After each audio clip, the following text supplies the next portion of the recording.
Everybody. How's everybody doing this week? It's Rhonda. Here we are Monday again with some really exciting information and questions that you've probably all got on your mind with regards to the real estate market right now. I am so honored to have my friend and colleague and one of my partners that I work closely with in the real estate market, Shauna Riley. She is a real estate agent out here in the Fraser Valley, and she is with Home Life Advantage Realty. Hi, Jonna. How are you? Hi, Rhonda. I'm doing great. Thank you for having me on your podcast. Oh, you're so welcome. Thank you. I know you bring a lot of expertise and a lot of value to your clients as well as to the audience that we'll have today. So that's why I'm really excited to have you with us. So when we're going to talk a little bit today around some of the thought processes of, is it better to buy first? Is it better to sell for first? Let's sort of look at all of that and a little bit of an outlook at what's going on in our real estate market right now. Mhm. So when we look at the Fraser Valley market, what are you seeing? What are people selling first, or are they buying first? What's coming your way? Yeah, that's a great question. So what I'm seeing now is a lot of buyers are out shopping and they want to take a look and see what they can buy first before they can sell. And it really comes down to the fear of not being able to find something that they like. Is that they sell something and then they sell their home and then they buy it and then they're not able to find what they want. So there's a lot of that going on. I'm also finding a lot of people are taking their time in the market. They know they have lots of options. There's a high inventory level right now. So there's definitely lots of opportunities out there for buyers. Great. And when you look at clients that are looking to maybe sell Mhm. their place first, who would you say the type of clients are that you come across that it would be best suited to sell before they buy something? Yeah, And absolutely. why? Yeah, so the people that are, might have a tight budget and are absolutely in need of every single dollar that comes out of the sale of their home, they absolutely need that for the next place that they're buying. I would say they have to make sure that they sell first, because what would happen if you're in a situation where you don't and you're financially in a fairly good position, then you might not have to worry as much. You might be able to buy second property and while still trying to sell your home. So the people that are financially more dependent on the sale of their home, I would say they're the ones who should be selling first before buying. Because the last thing you want is to get your hopes up. You go out there, you start looking at some properties, you fall in love with a property, and then you're stuck because now you're in a rush. You first of all, you have to do a subject to sale, so you have to pay top dollars because a seller would not want to be working with somebody that has to sell their place unless they're going to get a top dollar for that while it's a subject to sale. So that would be the I would say the clients that would be in that position of looking to of needing to sell first. So. Yeah, and that's a great perspective of it, and that's really a good way to help people to understand why they would want to sell first, Mhm. and what's the benefit in them when they are looking for a mortgage with selling first. Because you're absolutely correct. Like when I look at clients that come to me as a mortgage broker and they're looking for a pre-approval, and sometimes their numbers are really, really tight and they can't afford that two mortgage situation and they can't carry both the mortgages. And that's when, I look to you as a realtor and a referral point and that we work together that I would recommend that they look at selling first and then look at buying so that we can make their numbers work. Is that something that you would agree with, or would you look at that a little bit different than what I'm looking at from my side? Yeah, 100%. Yeah, I always like to connect with the client's mortgage broker as well to better understand their financial position. Because in some cases, clients don't always tell me they might have a car loan or they might have a few other things that are going on where they might communicate with that with their mortgage broker, and the mortgage broker might tell them like, hey, you sell your car or you pay your loan off, and you'll be able to qualify for an extra 60 or $70,000 more whatever that amount is if they pay certain debts off. And in some cases, they have the funds to do that, but maybe they choose not to. So it's great for me to have that insight information because in some cases, I have had clients that, they say to me, "Oh, my budget is 800, but it turns out they can afford 850 if they pay off their car loan. So those are some of the things that I look at, and I think it's so important. The communication is really key to really understand the client's position and what's really the best thing to do for the client. Because for everybody, it's different. It's not a one size fits all, and I know you know that too from experience. I would imagine that everybody has very different financial needs. So it's very, very important to stay in contact with their mortgage broker. Absolutely. Absolutely. And I find value into, your the thoughts of and the trajectory of staying close together with your real estate agent and your mortgage broker is so important for the clients. And we both are bound by the privacy regulatories and keeping confidentiality for our clients. One of the things that I tend to do with my clients is when I'm working with a realtor is getting them to give even an email or a letter to both yourself and myself so that we can stay in touch with each other and just let them know some of these different scenarios that will help the client be able to qualify for even that little bit more for to get into the house that they want for their forever home or just a longer period of time. um, that I have found has worked very, very well. When you're looking at someone selling first, and we look at the whole budgeting piece of things, and we talk about numbers and that, if someone sells first, how much safer are they financially compared to buying first? Yeah, so when you're selling first, you at least know what you're left with. You're not guessing. There isn't that uncertainty there.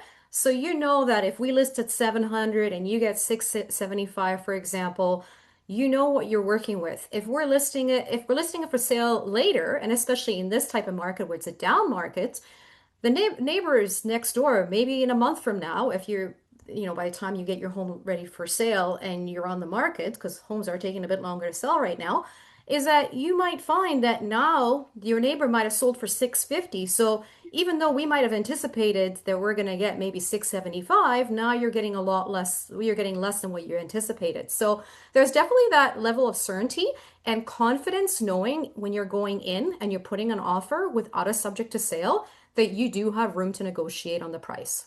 Because when you have a subject to sale, you have very little room to negotiate on the price. And I've actually had listing agents turn my clients down. They say, "No, sell your home first and then come back and see us." And that happens. Like even in this market, it doesn't happen as often, but I do see it from time to time, for sure. Um, yeah, and those great points there. And when you look at where we are, both you and I have talked about the market, where things are going right now. And I just heard you say too, in this market, when we're looking at homes in this market or townhomes or even condos in the market that we are at, and it's a slower market right now, absolutely, for selling homes.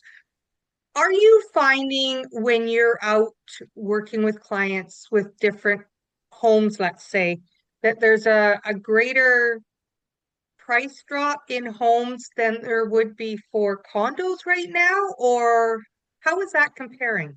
Yeah, quite often I do see like the higher price properties. If you're looking at houses, say in Abbotsford, the 1.7, $1.8 million range. In some cases, I have seen some of those homeowners take $200,000 less than they would have a few years back. So there's definitely been a pretty significant drop.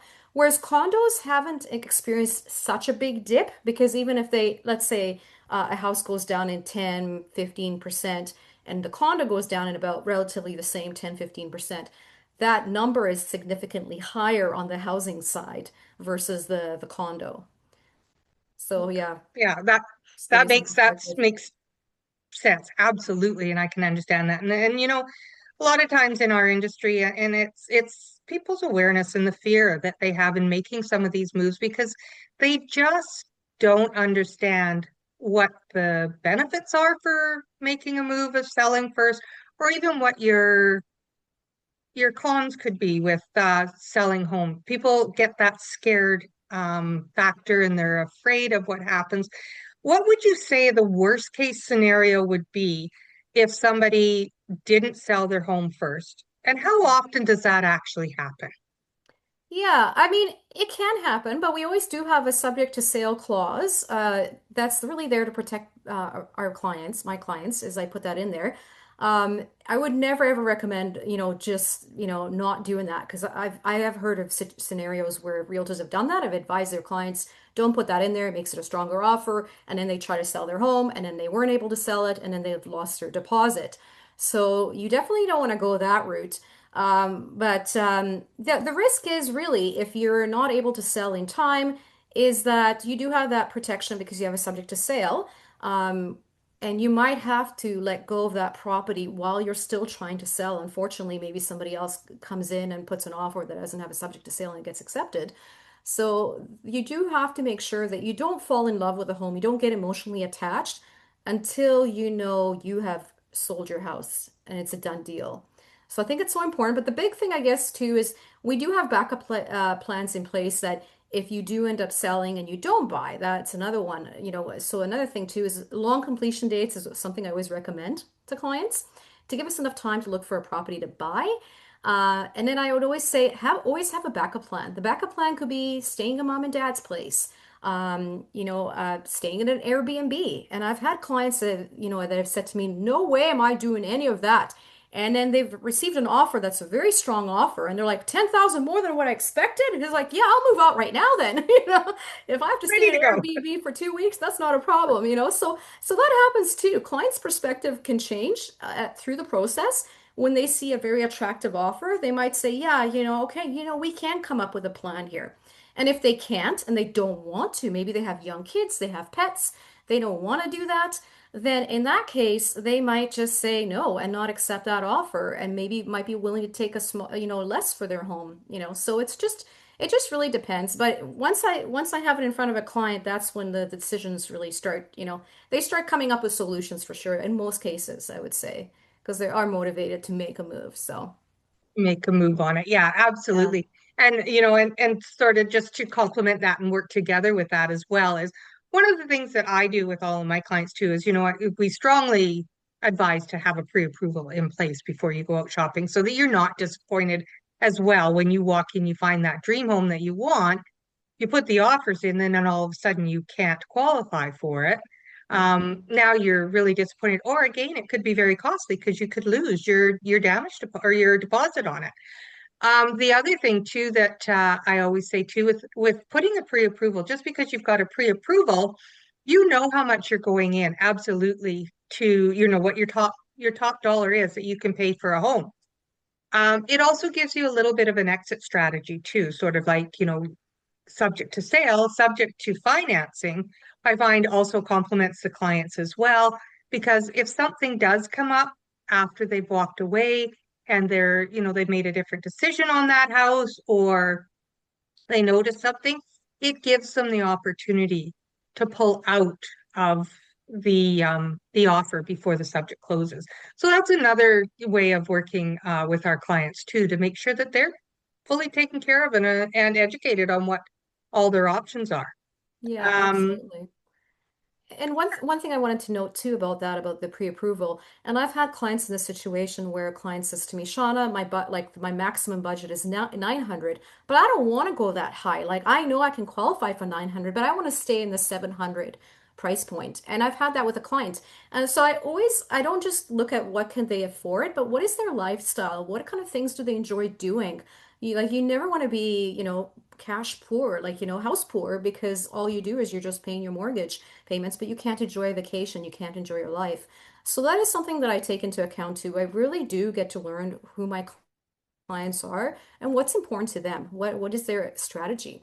And like if I have a client that says to me, I just want to buy and only stay here for 2 years, well, the likelihood of you making much money or any money is going to be it's pretty slim depending on what's going to happen in the market. We can't predict what's going to happen in a couple of years from now.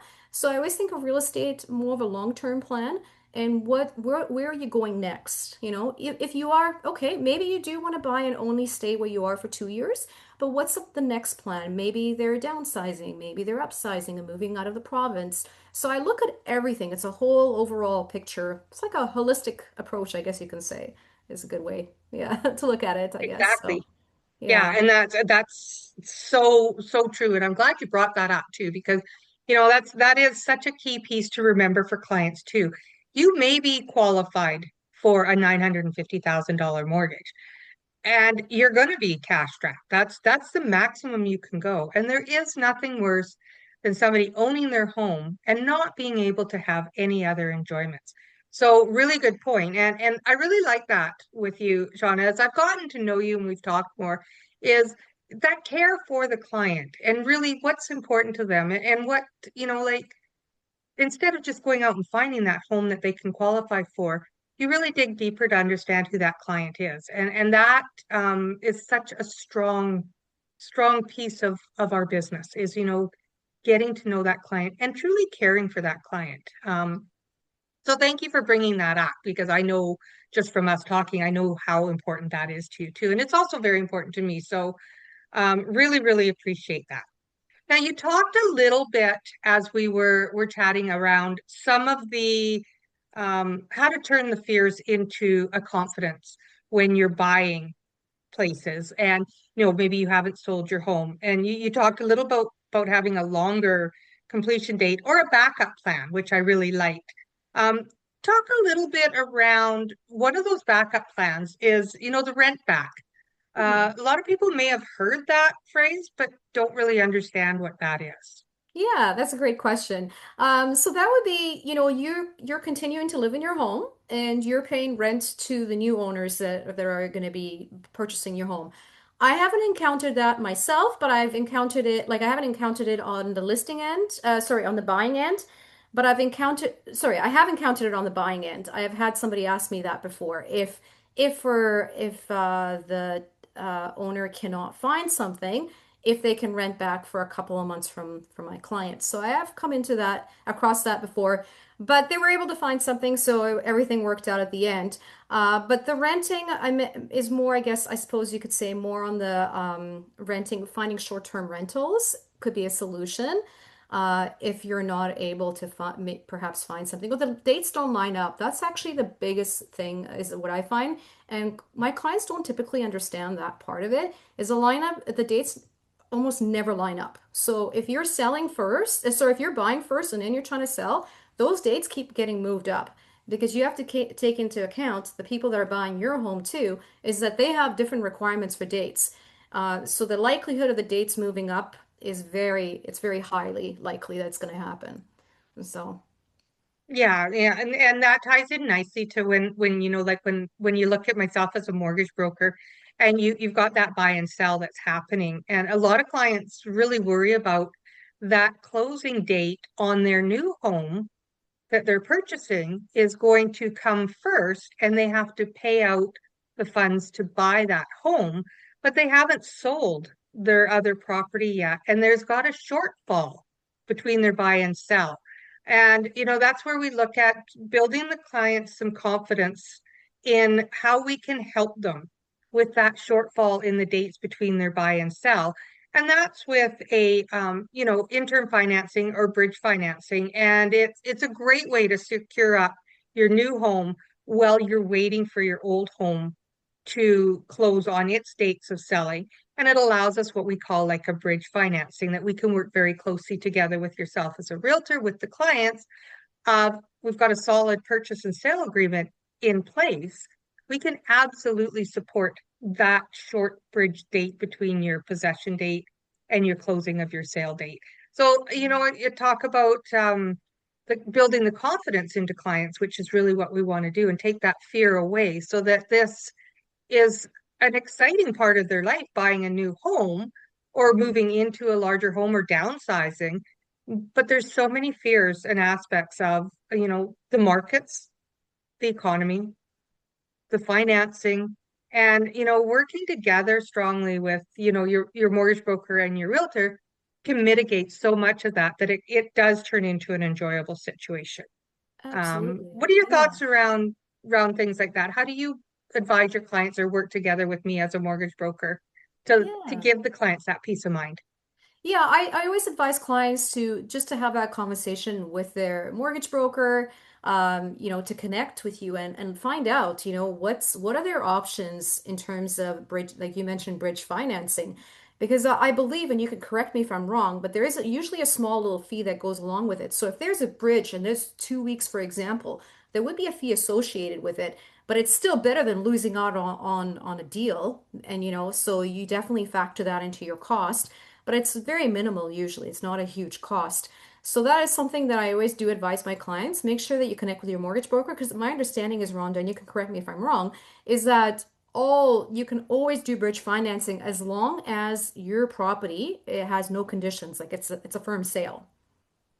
Absolutely. That's correct. There is a small fee with it. And of course it's, and there'll be like some interest on it because a financial institution or a finance company is not going to lend us this extra money for that short period of time with no interest because they've got to make some money on it as well. So yeah, there is a couple of little added costs, but definitely it's better than losing your home.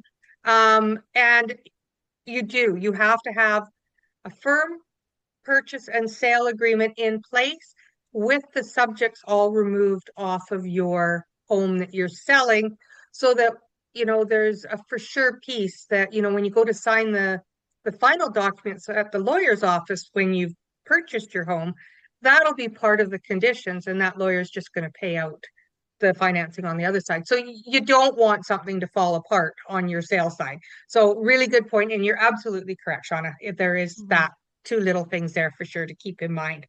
Yeah. So I want to talk a little bit about our market conditions right now. I drive around, I see a lot of places going up for sale. I see a lot of building going on still. But what I see, and this is where I really want your expertise on it. I want you to talk to me a little bit and our audience, about what we're seeing in the markets. I don't see those for sale signs coming down as quickly as they used to. I don't see those pre-sale homes, condos and that being snatched up and the big lineups that we used to have, with purchasing them because they're not going to be finished built in a year or two. So how does our market look right now, and how does that impact the decision of a person? Yeah, and that's a good question. And yes, you are correct. Definitely not seeing long lineups, not seeing as many multiple offers. Not to say that there are no multiple offers. It really just depends where you are. I was out with my clients a couple of months back. So yeah, no, it wasn't even yeah, it was January. It was late January. We're looking at some homes over in Surrey. And yeah, and there was a multiple offer situation, but it was also because it was priced really well. So that's the other factor too, is it's so important. Pricing is so critical in this type of market that you want to make sure your home is priced really well and it shows really well in comparison to your competition. And then it will sell fairly quickly as long as it's priced well and it shows well. The pricing is a big factor. We're definitely seeing a lot of condos on the market that are just sitting empty, and people that I purchased may have purchased the pre-sale back in 2021, 2022, and they purchased at the peak of the market. They're the ones who are now struggling to sell their homes. So whether they want to take on that loss is not likely because some of them might be taking $100,000 or $200,000 loss. And I've seen that, and I've had a conversation with a client about his property. And he decided, I'm just going to hold on to it until market conditions improve. It just doesn't make any sense to sell it. So he's just renting it out right now. But this type of market really, I would say, would favor people that are looking to downsize, people that are looking to get into the market, first-time home buyers are looking to get into the market because rates have come down a bit. They're not COVID levels, and I don't think we'll ever see that ever again. And you can correct me if I'm wrong, but You're probably right with that, sadly, yeah. but yes, Yeah, that is I correct. mean, it's interesting because when I first became a realtor in 2007, rates were at 6.25%. And nobody batted an eye. Nobody said like, "Oh, the rates are so high." And then yeah, rates since then, they fluctuate, and yes, they've gone up and they've come down. But at the end of the day, you just want to make sure that you're looking at it in a long term and just know that that rate is gonna continuously change. But the market really is really impacted a lot by the inventory levels, and we're seeing very high inventory right now.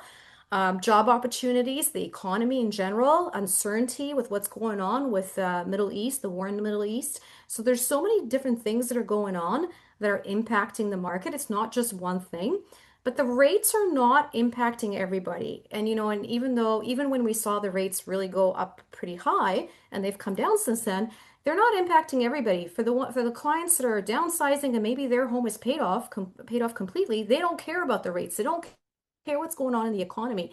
They need that smaller home. So for them, it's not a factor. So that's why I always so when people ask me what's going on in the market, and I always try to find out about them. What is their situation? Does the market really impact them? Like for example, like I mentioned, the people that are downsizing that are mortgage free, the market doesn't impact them at all. It really doesn't matter. Yes, they're going to take a bit of a loss for their home, but they're mortgage free and they're getting into something smaller, which they can afford. So it's just a matter of, what the client situation is at the end of the day. At the end of the day, yeah, those are really good points. And you're right. Like, I totally agree. I look at my clients that are looking to downsize, and they've made a good decision, and they've made good money on their homes from the times that they bought over the years. So, being able to take that equity out of the house and put it into a new home for them also allows them the opportunity to do some investments for that are going to help them in the long term as well with their money growing, because right now, investing is also the markets are volatile, yes, but there's still the rate of return on some investments are very good. So yeah, they're sitting in a really good spot. And correct me if I'm wrong, but I always feel too, you talk about the people, the first time home buyers, and yes, the condo market is a great place to start. Um, I think people are afraid to make that decision too when it comes to first time home buyers, just because of our economy and because of the job situations. But I always look at it, how do we make this work for you that is going to allow you to pay yourself instead of paying someone else? And sort of taking that fear of owning a home out in this market situation. How do you advise clients that are really kind of nervous about buying their first home because of all the factors that are in play right now? Yeah, if they're currently renting, for example, I always find that's a really, a good opportunity for them to look at the numbers and see what we can do to make it work. So for a client that might be renting and they want to get into the first home, I find out what are they paying for rent because it could be very close to what they'd be paying in their mortgage payments. Maybe their mortgage payments might be slightly higher, but it would still overall would make more sense to do that because when you're paying rent, you're never going to see that money ever again. It's going to the landlord, you're never going to see it. But when you're buying your own property, at least you're building equity. And as long as you hold on to it, and maybe regardless of what's going on in the market in the next couple of years, whether there's a bit of a dip and it goes up and down a bit, and maybe it stabilizes in a couple of years, hasn't really gone up. But as long as you look at it in the long term, you are building equity in your property and it will appreciate over time. That's really the key factor is that it will appreciate over time. When that happens, who knows? But you're still going to be much better further ahead than you would be just paying your landlord and then saving for a down payment. So I want to give you actually an example. I met with a couple during COVID in 2021, and they were so proud of themselves. They saved close to $200,000 in 2006. They looked at a house, so at that point, it was 15 years had gone by. And they said, we wanted to buy that house, but the roof needed to be done. It was just too much work. But that house was only, they were selling it for like close to $400,000 in Langley in Willoughby. That same house now, back in 2021, was over $1.2 million. So here they are in their mind. They're like, oh, they're so proud of themselves that they saved $200,000. But what they didn't factor, and I didn't want to, say anything like, oh, well, look how much you lost during that time, the 15 years. But they Exactly. were proud of themselves that they saved that kind of money renting. But I think, as a financial advisor yourself, you can look at the numbers and say to them like, okay, yeah, sure, this is what you would have paid in mortgage payments, and this is what, you wouldn't have maybe saved 200,000, but you would have made substantially more had you purchased that house and, done the roof and, done all the updates to it. So.